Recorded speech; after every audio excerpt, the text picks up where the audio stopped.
Hello and welcome to the two-man wall. Johnny Ward and Adam Russell. A lot to get off our chest, not all of it betting related today. And let's start, Adam, with the Glazers and what's going on at Man United. By counterpoint, you're praising a goal that Bohemians scored in the League of Ireland that you saw on Twitter the other day, set up by Dawson Devoy.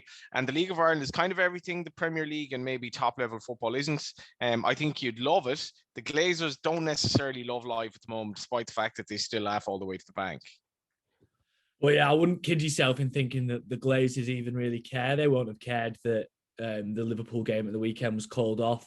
And I think for Manchester United fans, they should be given a massive pat on the back for what they did at the weekend, in my opinion. It's the biggest game in English football, Liverpool against Manchester United. So to go ahead and get that postponed is a massive statement from the fans in terms of that they won't let this European Super League news go back into the box. They refuse to be pushed aside by these owners. And do you know what disappointed me, to be honest, was the way that I was watching the coverage on Sky Sports, the way their narrative flipped so quickly from the Super League to this protest. You know, Neville and Carragher during those Super League protests were the first to kind of say that, you know, the fans need to be heard. They need to go out there and express their voice. But then the second that the Sky Sports schedule was interrupted, it completely flipped and the narrative changed from brave to, you know, they're dangerous, it's outrageous, they've gone too far, and they've climbed down from this man of the people attitude that they were trying to portray the previous week. Well, what happened on Sunday is going to be an inevitable consequence of, if you have working class fans who are disenfranchised and feel that they're losing a stake in the club that they followed all their lives. And I'm not trying to say that maybe Solskjaer and the lads didn't have a point in terms of potentially one or two fans went too far, but this is going to happen. If you piss people off and take their football clubs away from them, you're going to get protests, and over time protests will turn violent if you go far enough. Yeah, and this narrative that United fans are now only unhappy because the glory era is gone and they're not winning as much as they should be is rubbish. It's ridiculous. And for that to be perpetuated by the likes of Souness and Jamie Carragher. In fact, Jamie Carragher's take on the whole thing, sorry, not Carragher, Redknapp's take on the whole thing was, be careful what you wish for. So you don't know how good you've got. We've spent X amount of money on transfers and kind of you don't know how good you've got it. And it's ridiculous. You only need to look at FC United, who was set up in the mid noughties, you know, it's 2005, 2006, to see that United fans have been unhappy with this ownership since they came in. Basically, the Glazers have essentially stripped over £1 billion from the clubs in loans and dividends, and fans just aren't prepared to put up with it anymore. It doesn't matter how much investment in the playing squad has been made, that you can be happy with some of the signings that's been made and the progress that's being made on the pitch, and also be unhappy with the overall ownership and direction of the club.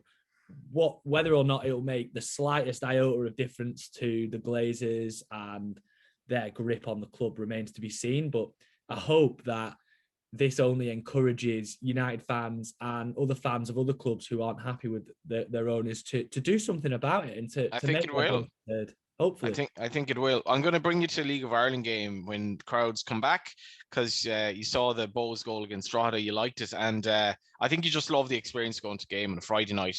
Maybe there might be 3,000 or 4,000 people there, but there's a good vibe and you can relate to it. Yeah, that's like you said in the intro, it feels like it's the opposite kind of Premier League football. The League of Ireland is very pure. It's about it's not a product. The Premier League is a product, whereas the League of Ireland is a football league.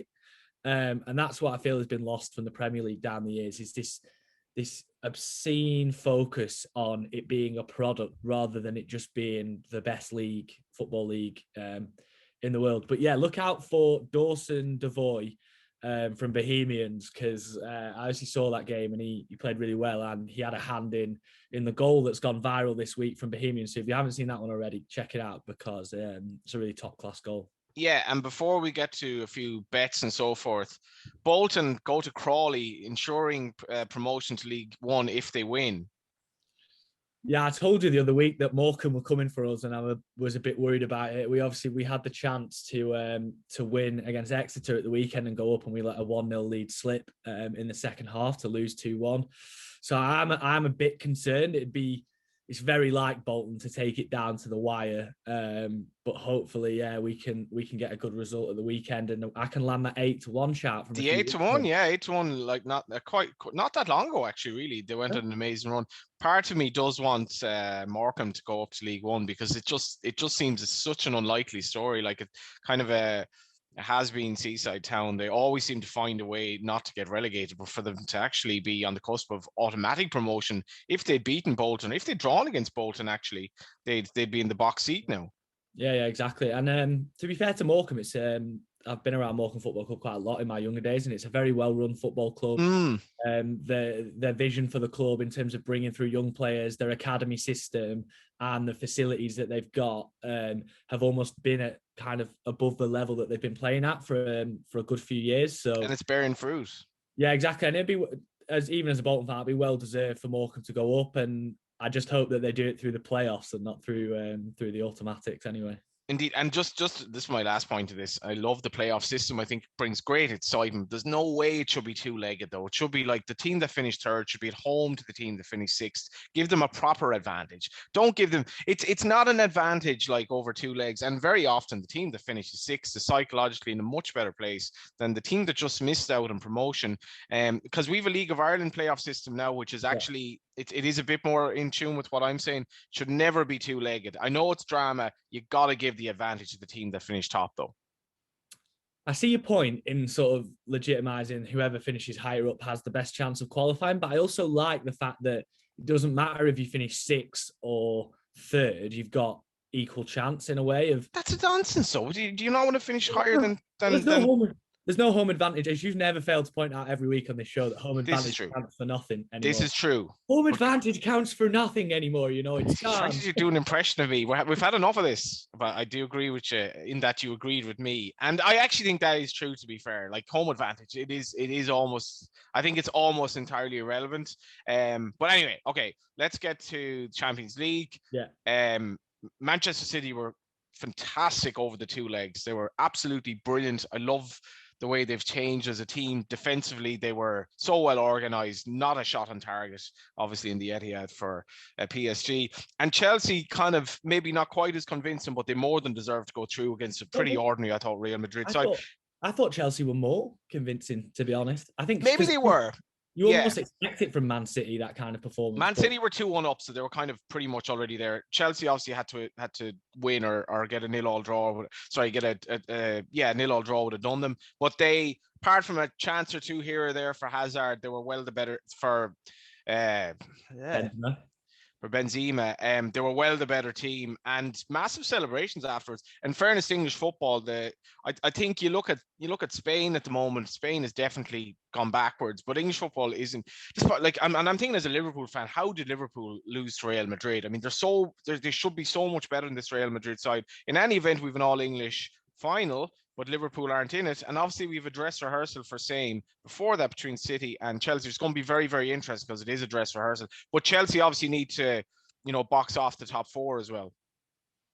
Yeah, like you say, I think both of them were really impressive in midweek. City controlled the game against PSG from the first kick. That's the word. They dictated the tempo, they dictated the game, and they deserved to win. I think Chelsea impressed me last night because it could have been 4 or 5-0, and it wouldn't have been an unfair reflection on how the game went. Madrid only really had 2 chances, and they were both well saved by Mendy in the first half. But I was going to say, my point is obviously what a job Thomas Tuchel has done since he came in. When he came in, they were 9th in the Premier League. They're now obviously in the top 4 and pushing to qualify for the Champions League. They knocked Man City out of the FA Cup semi-final, and obviously now a Champions League semi-final. But it's Tuchel, the first manager to take 2 different teams to a Champions League semi-final in consecutive seasons. Yeah. Which is obviously huge for him. And they've conceded just 4 goals in the competition this season, which has really been the basis from which they've been able to succeed. And especially so in the games against Real Madrid. We saw in the away leg that they looked pretty impenetrable, and same again at Stamford Bridge last night. And how crazy is this? In 3 months since Tuchel took over, he's beaten Guardiola, he's beaten Jurgen Klopp, he's beaten Diego Simeone, he's beaten Jose Mourinho, Carlo Ancelotti, and Zinedine Zidane, and hasn't conceded a single goal against any of them. That's actually incredible. And the thing is with Chelsea as well, offensively they're not there yet. I mean, and you can see that, and particularly Timo Werner, who can still be better. They can be a lot better, and potentially, like I gave Real Madrid no chance if they got to the final against Man City. I give Chelsea a bit of a chance, but this game, and it's been pointed out to me, City are home and hosed. Chelsea aren't home and hosed for the top four. If Liverpool beat Man United, they could go on a bit of a run in the rearrange game. Chelsea at 130 is kind of tempting for me. And obviously, whatever team City puts out, they'll be eager to play because they have places up for grabs. But City are longer than they would normally be in a normal game here. Yeah, we obviously saw, looking back at the FA Cup semi-final a few weeks ago, Pep, that was after the Dortmund quarter-final tie. And Pep made 8 changes to that game, and it had quite a considerable impact on the match. He changed the front three, brought in Sterling and Torres, and Chelsea ran them ragged. What was, in particular, the way City defended was such a high defensive line. Werner, in particular, in that semi-final, had a lot of joy down that left channel and he was almost getting in behind at will. And that was where the Ziyech goal came from, which he obviously squared across for Ziyech. And it was very similar against Real last night. I thought, obviously, he scored, but as well as I thought Werner and Kai Havertz actually played really well for Chelsea last night. I think the way they're able to counter-attack, the pace they've got, will be dangerous for a lot of sides. I just think it's waiting to fully click. Absolutely. Totally agree. If they can start to gel and start to regularly score goals, I think it'll make Chelsea a really dangerous outfit. So yeah, I think the weekend's game will depend on how many changes are made from both sides. Chelsea have got a really dodgy record at the Etihad. They've not won there since December 2016 under Antonio Conte, and they've lost their last 3 games there by an aggregate score of 9-1. So I think in that sense, City have obviously got the upper hand. I know we're talking again about home advantage being irrelevant, but and obviously victory for City would wrap up a 5th Premier League title for them, which, when you think about it, only makes them the 2nd most successful Premier League team of all time. Only Manchester United will have more Premier League titles than City after this. Yeah. Not to be knocked as well in terms of the way that they've reinvented themselves almost since December. I think they got a 1-1 draw against West Brom, and things changed. I'm just looking at my Star Sports recently viewed here. The next DUP leader, next Scottish First Minister, Manchester City versus Chelsea, and Dundalk versus Sligo Rovers, which is a very intrinsic mix there. But I do want to tip off Sligo Rovers draw no bet. You're going to give us a quadruple on that one, are you? Yeah. Poots, Sligo Rovers. Not sure about the Scottish one. And Man City, Chelsea. I'm going to go probably for Chelsea. But yeah, Sligo Rovers draw no bet 9-5 against Dundalk. What else do you like this weekend? Well, obviously Chelsea at 3s in the City game is value. Given that obviously they won the FA Cup game, it's likely that they'll play a slightly stronger team than City. Like you said, they're still chasing the top 4 place on their own. I'd be tempted on the draw as well. 12-5 is a good price on the draw. I think it's going to be a tight game. Won't be a lot of goals. It'll be kind of a 1-0 or 1-1 sort of result. So I think the draw is strong. One angle that I picked out is obviously Raheem Sterling has lost his place. He has. To Phil Foden. And another point I'm going to add to that is that Phil Foden and Mason Mount have to start for England in the summer. They are both too good to be sat on the bench while Declan Rice, Jordan Henderson and Calvin Phillips bumble around centre midfield against the Swiss or whoever. But I think they've both got to play. If it means Foden plays out on the left and Mount plays as a 10, that's fine. But I think we've got to find a way to get both of those in the team. The way they're playing at the minute, they are playing amazingly well on a different level. But Sterling is obviously under pressure from Foden for his place, not just in the City team, but also probably in the England team as well. Sterling was obviously on the bench in midweek, so you'd expect that he'll probably come back into the side for the game on Saturday. Hasn't got a great record against Chelsea. In 14 Premier League games, he's only had 4 goal involvements. But like I say, he'll be looking to impress, and he could well be kind of playing in the last man role for City. Depends if maybe Aguero plays. But a score draw, so a draw, both teams to score, and Sterling anytime comes out at a nice 16-1 with starsports.bet builders. So I'm going to take that on, as well as maybe take on just the draw at 12-5 on Saturday. Do we have a trader challenge? We do have a trader challenge. It's for 6 Premier League games, starting with the late kickoff on the Saturday, which is Chelsea, which is Man City against Chelsea. Then on Sunday, you've got Wolves, Brighton, Villa United, West Ham, Everton, Arsenal, West Brom, and the late game on a Saturday, which is Liverpool, Southampton. So if you can beat our traders' guesses for those scores, you can win yourself a £10 free bet. And if you come up with the best selection of the weekend, then you'll bag yourself a £200 free bet. Thank you, Adam Russell. Thank you, Johnny. And best of luck to Bolton this weekend. Yeah, thanks. We might need it. And we'll talk to you next weekend when Bolton will be back in League One.